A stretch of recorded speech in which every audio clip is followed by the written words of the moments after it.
Bismillahirrahmanirrahim. Assalamualaikum warahmatullahi wabarakatuh. Halo semuanya, jumpa lagi di channel Sarjana IT. Dan pada kesempatan tutorial kali ini saya bakal mendemokan sebuah program aplikasi, yakni Sistem Informasi Keuangan atau KAS Masjid, dengan menggunakan bahasa pemrograman PHP dan database MySQL. Jadi untuk sistem ini berbasis web. Oke, namun sebelum saya beranjak ke video tutorialnya, seperti biasa saya selalu mengingatkan bagi teman-teman yang belum subscribe untuk subscribe terlebih dahulu, dan jika teman-teman menyukai video ini atau sekiranya video ini bermanfaat bagi teman-teman, silahkan klik like dan jangan lupa untuk aktifkan tombol lonceng agar tidak ketinggalan di video tutorial berikutnya. Oke, seperti yang telah saya katakan di awal, jadi di kesempatan kali ini saya akan mendemokan sebuah program aplikasi, yakni Sistem Informasi Keuangan atau KAS pada sebuah masjid. Oke, langsung saja tanpa panjang lebar ya. Di sini nanti saya akan mendemokannya lewat localhost atau hosting lokal. Oke, saya akan nyalakan terlebih dahulu untuk port dari paket XAMPP-nya. Saya akan tunggu sampai semua portnya hidup dari port Apache dan MySQL-nya. Oke, kemudian saya akan mengaksesnya lewat browser di Google Chrome dengan mengetikkan localhost slash nama file atau folder di mana file itu disimpan. Jadi langsung direktorinya, yakni di folder induk XAMPP dan di dalam folder htdoc. Untuk nama filenya yaitu salam. Oke, ini adalah tampilan dari aplikasinya ya. Ini adalah aplikasi dari sistem informasi KAS Masjid. Oke, saya akan keluar dulu ya. Saya akan keluar dulu agar lebih mudah dipahami. Nah, di sini yang pertama yakni untuk halaman login. Halaman login di sini nantinya akan ada dua level hak akses pengguna, yakni pertama administrator dari sistem itu sendiri, kemudian yang kedua yakni bendahara, yaitu seorang atau pihak yang diberi tanggung jawab untuk menghimpun dana atau kas yang ada di masjid, sehingga nanti pihak bendahara ini dapat mengakses sistem ini. Oke, yang pertama saya akan mendemokannya sebagai admin terlebih dahulu. Oke, setelah admin berhasil login ke dalam sistem, maka ini adalah halaman dashboard atau halaman utama, di mana setelah si user, yakni dalam hal ini admin, berhasil login ke dalam sistem. Nah, seperti yang kalian lihat di samping kiri ada beberapa menu. Yang pertama ada dashboard ya, ini dashboard. Kemudian ada menu KAS Masjid. Di KAS Masjid ini ada beberapa opsi juga di bawahnya. Setelah diklik nanti akan ada pemasukan, pengeluaran, dan rekap KAS Masjid. Kemudian setelah itu di menu KAS Sosial. KAS Sosial juga ada untuk pemasukan, pengeluaran, dan rekap KAS Sosial. Jadi bedanya antara KAS Masjid dan KAS Sosial, yakni kalau KAS Masjid itu lebih bersifat internal masjid, jadi untuk pemasukannya dan pengeluarannya untuk kebutuhan masjid itu sendiri. Sedangkan untuk KAS Sosial itu pemasukan dan pengeluarannya nanti diperuntukkan untuk warga sekitar masjid, misalnya untuk membantu tetangga masjid yang sedang dilanda musibah atau yang lain. Seperti itu kira-kira. Kemudian di menu KAS, di sini laporan KAS, ada laporan KAS masjid ya, seperti tadi. Kemudian ada laporan KAS sosial. Kemudian yang menu selanjutnya yakni ada kelola pengguna. Di sini untuk penggunanya ada dua ya, ada dua level akses. Nanti kita bisa tambahkan untuk pengguna yang belum ada ya. Kemudian yang terakhir ini untuk logout atau keluar dari sistem. Oke, kemudian di sebelah bagian atas ini, di bagian atas juga ada sama, ada home, rekap KAS masjid, dan rekap KAS sosial. Kemudian di sini juga ada informasi mengenai saldo dari KAS masjidnya, kemudian ada saldo KAS sosialnya, dan ada jumlah pengguna sistem. Oke, kita akan coba satu persatu. Yang pertama kas masjid di sini ya. Kas masjid, karena di sini kas masjid saldonya masih kosong ya, kita tambahkan terlebih dahulu. Contohnya saya akan inputkan data baru untuk pemasukan dari kas masjid. Misalnya ini keterangan dari uraian pemasukannya, misalnya infak Jumat.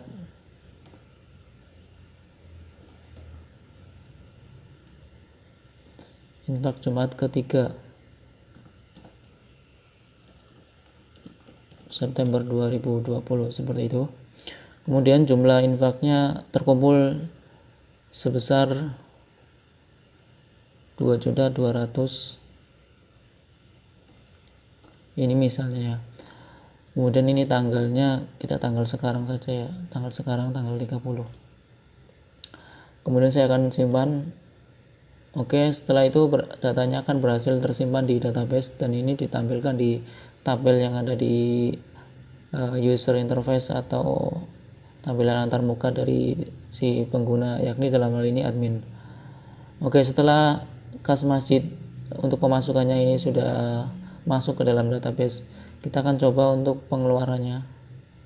Pengeluarannya juga sama ya, kita coba untuk tambahkan pengeluaran baru, misalnya bayar tagihan listrik bulanan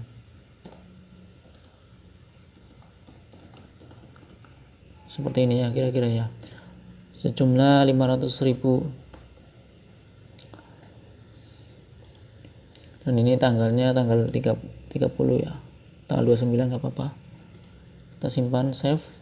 Setelah itu datanya akan tersimpan untuk data pengeluaran masjid. Nah, di sini ada keterangan informasinya mengenai tanggalnya, kemudian uraiannya, dan ada jumlahnya. Kemudian kita akan lihat untuk rekap kas masjidnya, yakni himpunan antara pemasukan dan pengeluarannya. Di sini yang pertama ada tagihan listrik di bulan September ini sebesar 500. Kemudian infak Jumat ketiga di bulan September terkumpul sebanyak 2.200.000 ya. Oke, kemudian di sini kita akan lihat laporan dari kas masjidnya ya. Laporan kas masjidnya kita bisa filter berdasarkan tanggal atau bisa kita cetak semuanya ya. Misalnya saya akan cetak semuanya seperti ini. Maka ini adalah halaman output dari sistem ini ya. Seperti yang kalian lihat di sini bentuknya PDF. Nah, di sini nanti akan ada keterangannya seperti tadi, dan ini bisa di print dengan menggunakan printer. Oke, kira-kira seperti itu. Kemudian bagaimana jika hanya mencetak beberapa periode ya? Nanti bisa sih di sini, nanti kita pilih dulu untuk tanggalnya. Saya akan pilih tanggal dari tanggal 1 sampai tanggal sekarang. Saya akan cetak ke periodenya. Nah, seperti ini. Hampir sama. Ya. Hanya saja ini berdasarkan periode ya. Jadi untuk periodenya juga tertera di sini. Seperti itu. Oke, sekarang kita akan ke kas sosial. Hampir sama sebenarnya antara kas sosial dan kas masjid. Hanya saja ini kas sosial lebih ke eksternal yang ada di masjid, di mana pemasukan dan pengeluarannya digunakan untuk kebutuhan masyarakat sekitar. Seperti itu. Misalnya ini kas sosial, untuk pemasukannya saya akan tambahkan pemasukannya ya. Ini pemasukannya, ini misalnya ada bantuan dari Pemda.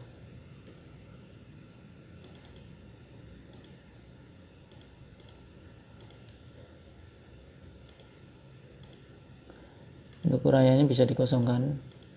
Ini uraiannya masih error ya.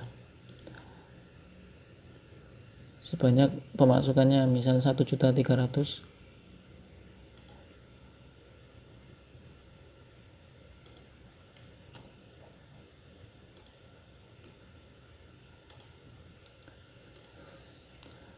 $1.300.000. Ini pemasukannya dari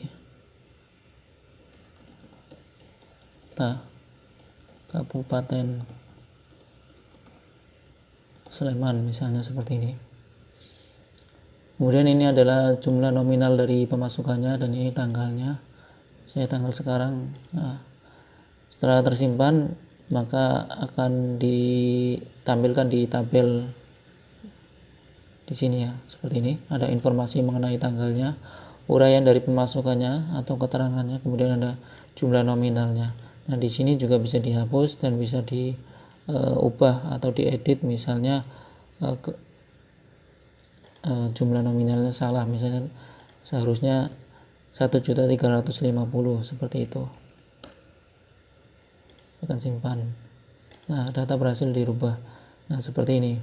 Kemudian untuk kas sosial dari pengeluarannya ini misalnya saya akan tambahkan untuk data baru untuk pengeluaran, misalnya bantu korban bencana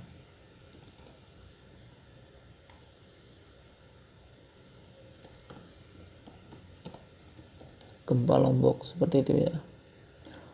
Kemudian untuk bantuannya semisal sebesar 1.200.000.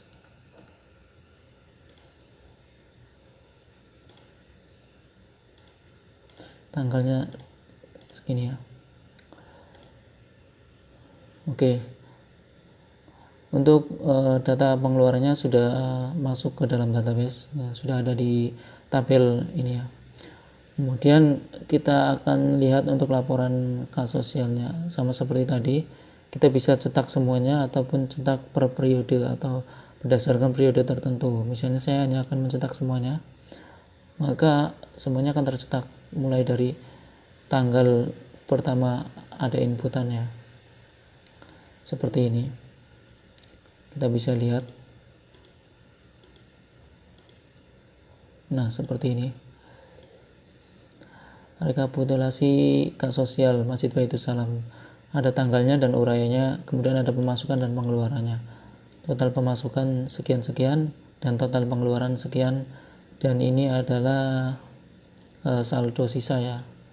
Saldo yang ada. Oke. Seperti itu. Dan ini juga ada tampil informasi di halaman dashboard ini seperti ini. Untuk saldo kas masjid dan ini untuk saldo kas sosial. Kemudian ini pengguna. Kemudian untuk pengguna tadi bisa kita tambahkan pengguna baru. Misalnya saya akan tambahkan nama usernya.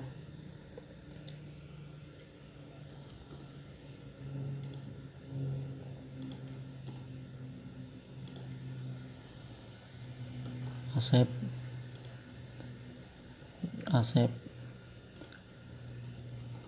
Nah, ini untuk levelnya ini ada dua, administrator dan bendahara. Saya akan masukkan sebagai bendahara seperti ini. Oke, kemudian user baru berhasil diinputkan, yakni atas nama Asep dan bendahara selaku bendahara ya, bertindak sebagai bendahara. Kemudian saya akan keluar terlebih dahulu, misalnya saya akan masuk kembali dengan menggunakan akses bendahara.